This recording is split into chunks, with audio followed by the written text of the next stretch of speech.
हाय, मैं हूँ रोनिका वाही। मैंने ये चैनल उन लोगों के लिए बनाया है जो इंग्लिश शुरुआत से सीखना चाहते हैं या अपनी इंग्लिश बेहतर करना चाहते हैं।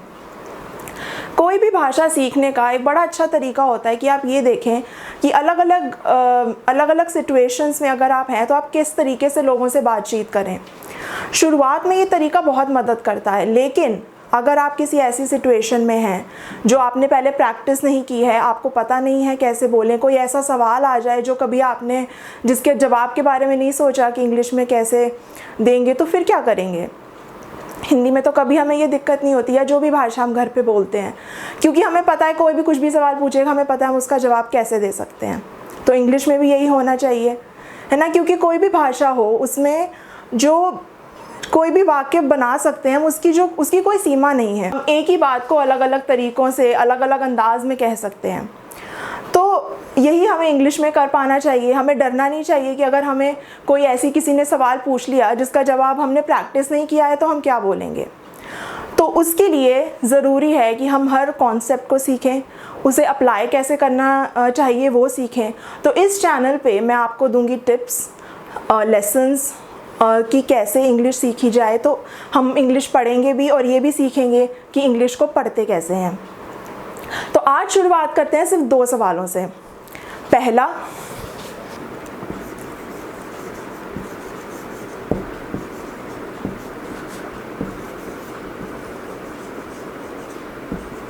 व्हाट इज़ योर नेम, और दूसरा, हाउ आर यू।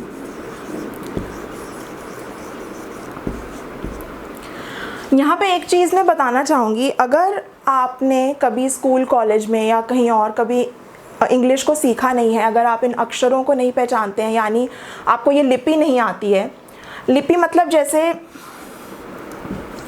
मैंने ये लिखा देवनागरी, है ना, तो देवनागरी वो लिपि है जिसमें हम हिंदी लिखते हैं। अब अगर मैं ये लिखूंगी देवनागरी, ये भी मैंने देवनागरी लिखा है, लेकिन इससे मैंने जिस लिपि में लिखा है वो अलग है। तो ये रोमन स्क्रिप्ट है, इसे हम कहते हैं, ये देवनागरी स्क्रिप्ट है। तो लिपि को हम इंग्लिश में कहते हैं स्क्रिप्ट। तो अगर आपने ये स्क्रिप्ट नहीं सीखी है, ये लिपि नहीं सीखी है, आप इन अक्षरों को नहीं पहचानते हैं, तो उसके लिए आप मेरे साथ अलग से क्लासेस बुक करवा सकते हैं। यहाँ मैं क्लासेस ले रही हूँ ये मान के चल रही हूँ कि आप कम से कम इंग्लिश पढ़ना जानते हैं, ठीक है। आप स्क्रिप्ट के लिए क्लासेस अलग से बुक करा सकते हैं, उसकी डिटेल्स जो है वो डिस्क्रिप्शन बॉक्स में है। तो वापस आते हैं सवालों पर। व्हाट इज़ योर नेम, यानी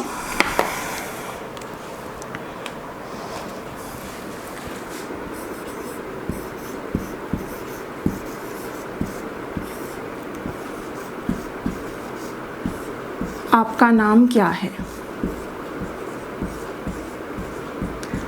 या आपका क्या नाम है, जैसे भी आप पूछना चाहें। हल्का सा अंतर होता है इन दोनों में। हिंदी में ध्यान दें अगर आप, तो जो ये वाला अक्षर, ये वाला शब्द होता है, इसमें सबसे ज़्यादा ज़ोर होता है, ठीक है वो। लेकिन अभी जो भी आप पूछना चाहें, आपका नाम क्या है, आपका क्या नाम है, तो इंग्लिश में हम इसे कहेंगे व्हाट इज़ योर नेम। तो इसका जवाब मैं क्या दूंगी, अगर मुझे जवाब देना है इसका, कोई मुझसे पूछता है व्हाट इज़ योर नेम, तो मैं कहूँगी माई नेम इज़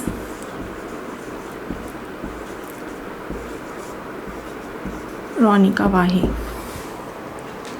यानी मेरा नाम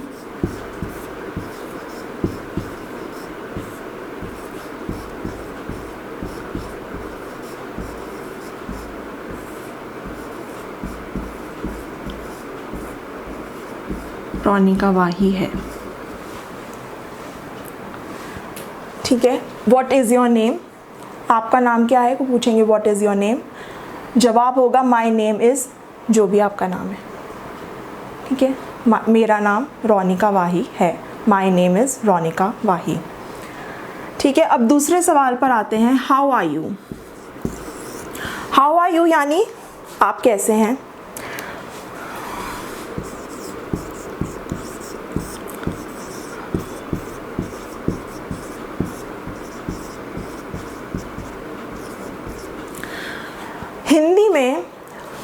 हमारे पास यू यानी कि जब हम किसी इंसान से बात कर रहे हैं सामने वाले से, तो हमारे पास 3 ऑप्शंस हैं, एक आप, दूसरा तुम और तीसरा तू। जब हम किसी अजनबी से बात करते हैं या अपने किसी बड़े से बात करते हैं तब हम आप का इस्तेमाल करते हैं, जिसके किसी को इज़्ज़त देने के लिए या किसी से जान पहचान नहीं है तो उनके साथ हम बहुत ज़्यादा आत्मीयता नहीं दिखाते तो हम आप का इस्तेमाल करते हैं। या लेकिन हालचाल तो हम दूसरों का भी पूछ सकते हैं, जान पहचान वालों का या अपने से छोटों का, तो हमारा उनके साथ किस तरीके का रिलेशन है उसके हिसाब से हम पूछते हैं तुम कैसे हो या तू कैसा है या कैसी है ना। तो आप कैसे हैं,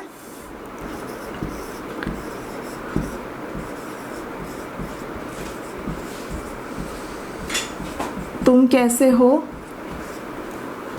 या तू कैसा है या कैसी है।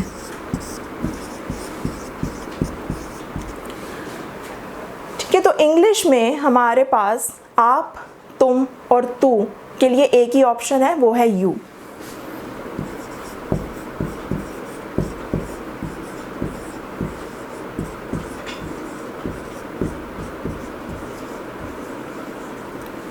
तो चाहे हम अपने से बड़े से बात करें, हम उम्र से बात करें, अपने से छोटे से बात करें, किसी बहुत करीबी मित्र से बात करें या किसी अनजान व्यक्ति से बात करें, हम एक ही चीज़ का इस्तेमाल करेंगे, वो है यू। तो इसमें आप, तुम, तू का फ़र्क नहीं होता। हाउ आर यू ये हम किसी के लिए भी यूज़ कर सकते हैं जिसका भी हाल चाल पूछना हो। ठीक है, हाउ आर यू, तो इसका जवाब सिंपली बिल्कुल जैसे बुनियादी सा जवाब होता है, मैं ठीक हूँ, वही अगर हम हिंदी इंग्लिश में बोलें आई एम फाइन, या इसकी जगह कह सकते हैं I am well, I am good.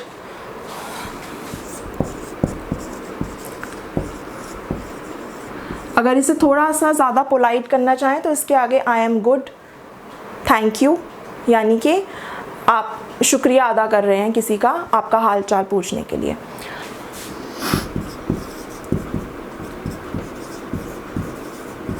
मैं ठीक हूँ।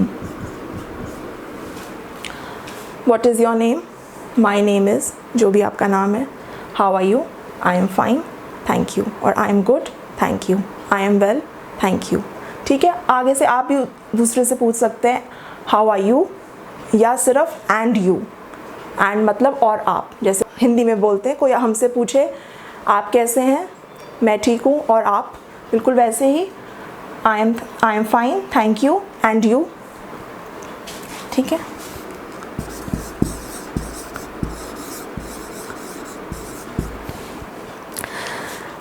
एक चीज़ आपने यहाँ नोट की होगी, आपका है योर,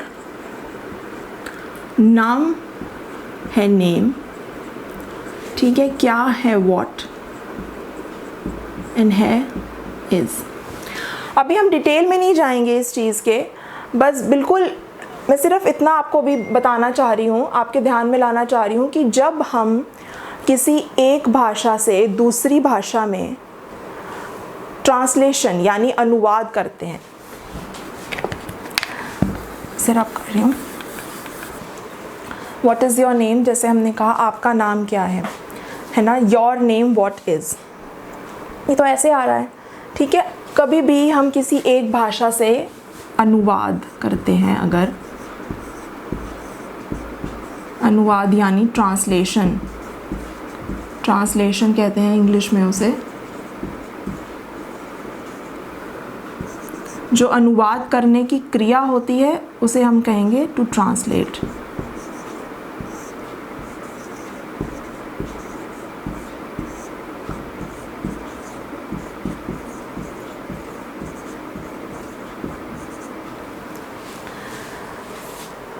जब हम अनुवाद करते हैं तो हमें ये ध्यान रखना चाहिए कि उस भाषा में वाक्य या प्रश्न कैसे बनते हैं।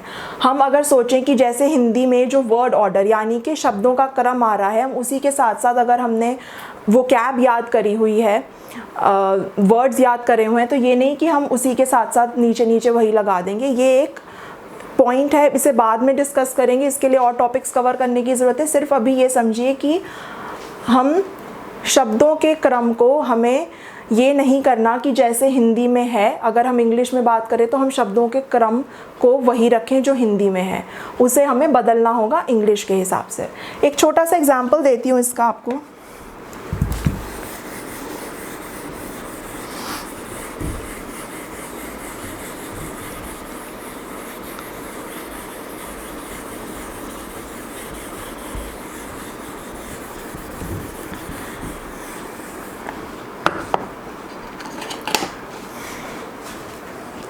जैसे मैंने कहा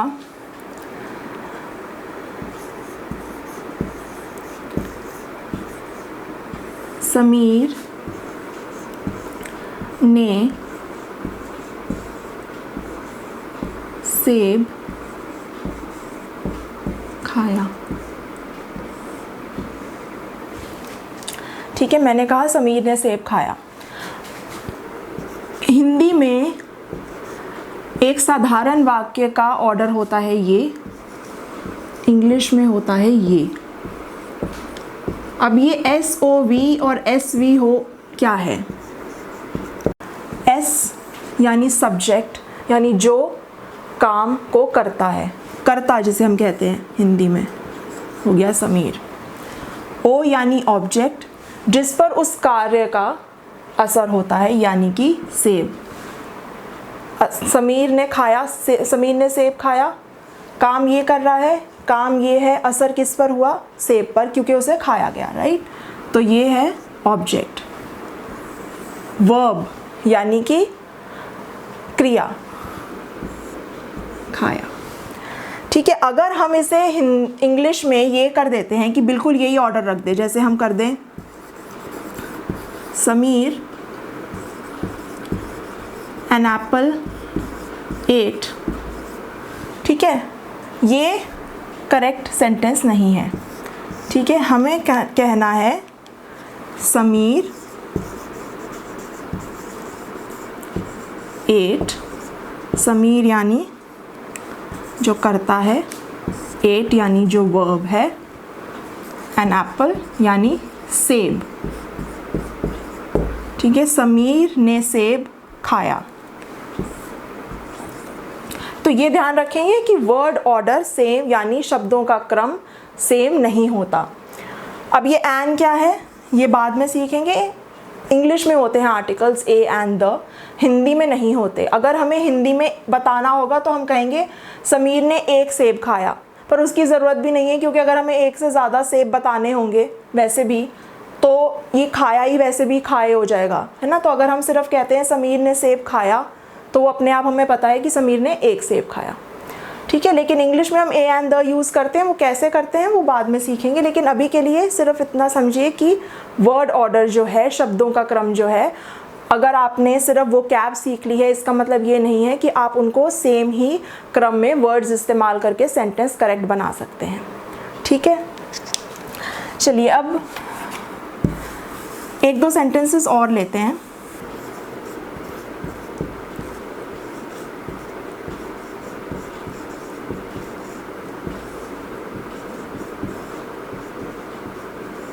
मैंने कहा मैं पंजाबी हूँ, ठीक है, इसे इंग्लिश में कहूँगी आई एम अ पंजाबी। ठीक है, कोई मेरा दोस्त है साहिल, मुझे कहना है साहिल पंजाबी है।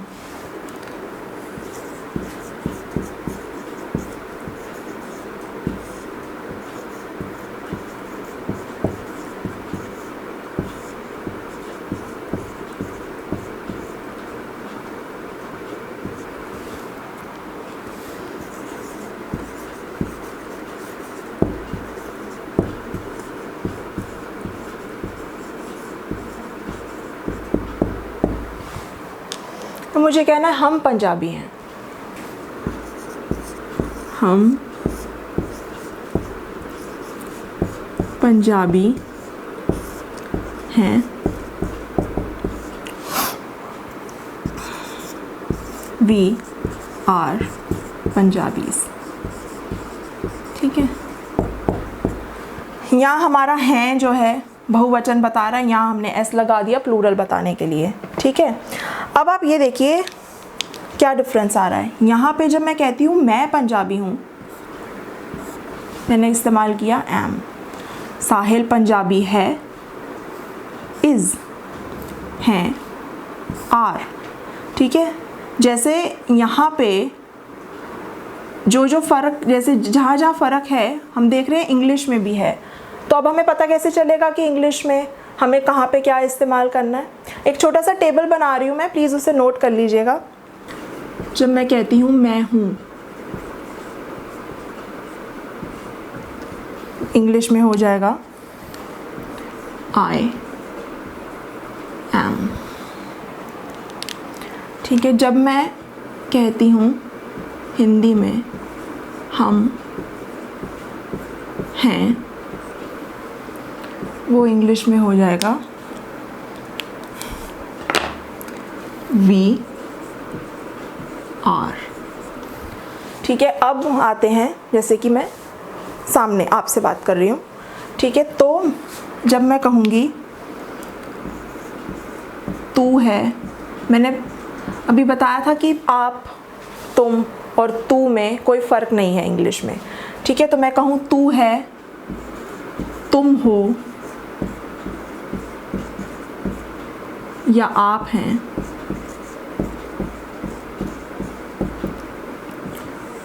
इसके लिए मैं कहूँगी यू आर। ठीक है, अब अगर हम किसी तीसरे व्यक्ति की बात कर रहे हैं, जैसे ये तो हो गए मैं, या मेरे साथ कोई है, हम बात कर रहे हैं, ये जो सामने वाले से बात करें। अब हम किसी और तीसरे व्यक्ति की बात कर रहे हैं, अगर वो हमारे पास है तो हम क्या बोलते हैं? ये है ना। दूर होगा तो हम कहेंगे वो। अब इंग्लिश में इसे कैसे कहेंगे? अगर लड़का है तो हम उसके लिए इस्तेमाल करेंगे ही, यहाँ पर भी ही।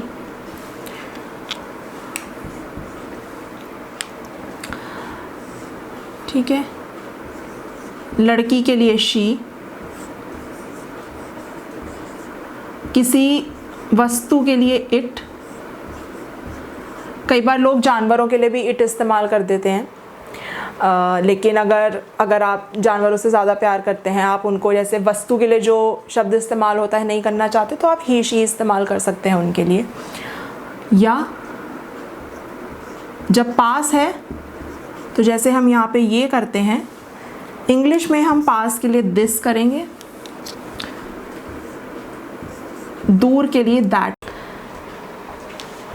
ठीक है, ये के साथ दिस जब पास की बात कर रहे हैं, वो के साथ दैट। और इसके साथ हम इस्तेमाल करेंगे, जैसे यहाँ हमने किया है, जब हम किसी तीसरे व्यक्ति की बात कर रहे हैं, साहिल, तो हमने इस्तेमाल किया है इज़, यहाँ हम करेंगे इज़, यहाँ भी करेंगे इज़। ठीक है, तो he is, she is, it is, this is, that is. ध्यान रखिएगा, यहाँ पर भी है। जब हिंदी में हम तू बोलते हैं तो है बोलते हैं, लेकिन हम यू के साथ कभी इज़ नहीं करेंगे। चाहे हम अपने से छोटे की बात कर रहे हो, चाहे किसी के साथ बहुत आत्मीयता हो उसकी बात कर रहे हो, हम इंग्लिश में हमेशा यू आर का इस्तेमाल करेंगे, चाहे हिंदी में हम उसे आप, तुम या तू बोलना चाहें। ठीक है, तो और तीसरे किसी व्यक्ति की बात कर रहे हैं तो ये है, वो है। प्लूरल यानी बहुवचन में क्या करेंगे? जब हमने कहना है ये हैं,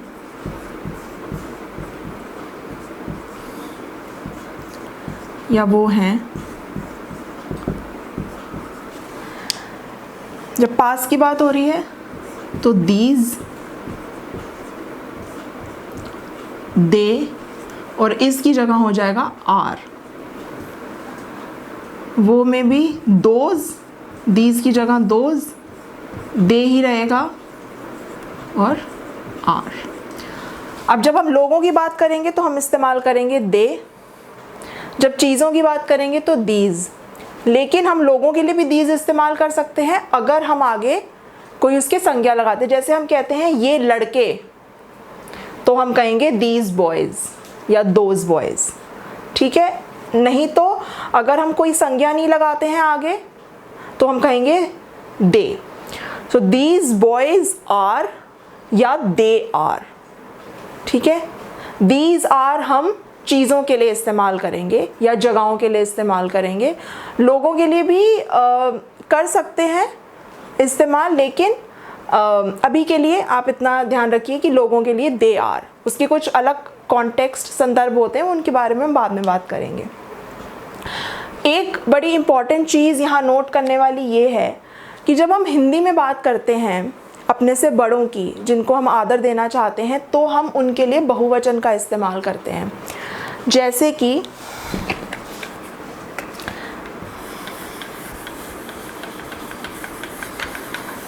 मैं कहूँगी, अगर मैं किसी को बता रही हूँ अपने पापा का कि ये मेरे पापा हैं, तो मैं हिंदी में कैसे बोलूँगी?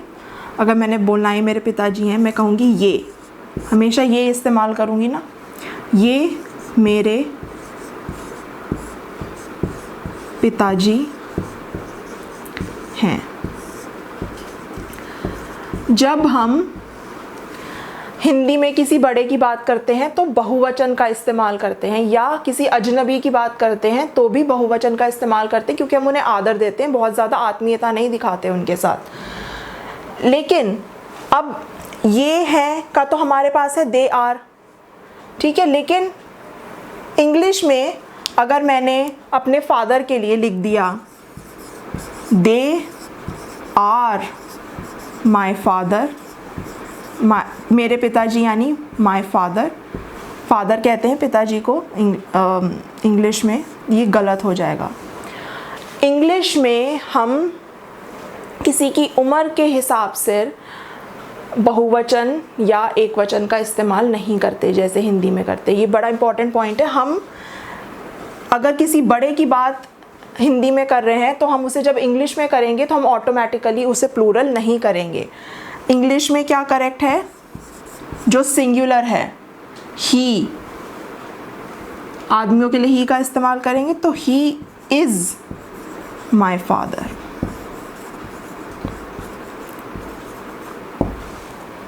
ठीक है, एक बार रिवाइज कर लेते हैं। मैं हूँ, आई एम, मैं पंजाबी हूँ, ठीक है। अगर ज़्यादा लोगों की बात करेंगे तो हम पंजाबी हैं, तू पंजाबी है, तुम पंजाबी हो और आप पंजाबी हैं। तो अब इनसे कैसे करेंगे? इन सब के लिए हम करेंगे यू आर अ पंजाबी, ठीक है। हम पंजाबी हैं, वी आर पंजाबी, मैं पंजाबी हूँ, आई एम अ पंजाबी, और यहाँ पे ये पंजाबी है, ही इज़ अ पंजाबी, ठीक है। ये पंजाबी हैं, दे आर पंजाबीज़, ठीक है। आज के लिए बस इतना ही, और आगे की वीडियोस में हम स्ट्रैटेजीज सीखेंगे कि कैसे इंग्लिश या कोई भी लैंग्वेज सीखी जाती है, क्या टिप्स होते हैं उसके, क्या तरीके इस्तेमाल करने चाहिए लैंग्वेज सीखने के लिए, और साथ ही साथ हम इंग्लिश के कॉन्सेप्ट्स सीखेंगे, उनको अप्लाई कैसे किया जाता है, यानी उन्हें इस्तेमाल कैसे किया जाता है वो सीखेंगे, और हर वीडियो में नई वो कैप सीखेंगे। अगर आपको किसी एग्ज़ाम की तैयारी करने के लिए या जॉब इंटरव्यू की प्रिपरेशन के लिए, प्रेजेंटेशन के लिए, या किसी ग्रामर टॉपिक के लिए अलग से क्लास बुक करानी हो तो उसकी डिस्क्रिप्शन बॉक्स में डिटेल्स हैं, वो आप करवा सकते हैं। और अगर आपको ये वीडियो अच्छी लगी हो तो प्लीज़ लाइक, शेयर और सब्सक्राइब करिएगा। Thank you so much.